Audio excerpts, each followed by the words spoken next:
DYFI Chundale മേഖലാ സമ്മേളനം Chundale estate മദ്രസ അങ്കണത്തിൽ വെച്ച് നടന്നു.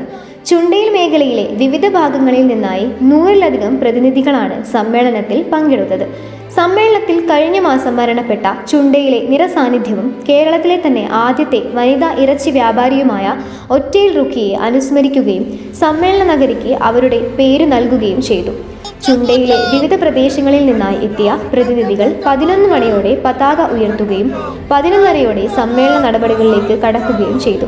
ഡിവൈഎഫ്ഐ വയനാട് ജില്ലാ ജോയിന്റ് സെക്രട്ടറി അർജുൻ ഗോപാൽ പരിപാടി ഉദ്ഘാടനം ചെയ്തു.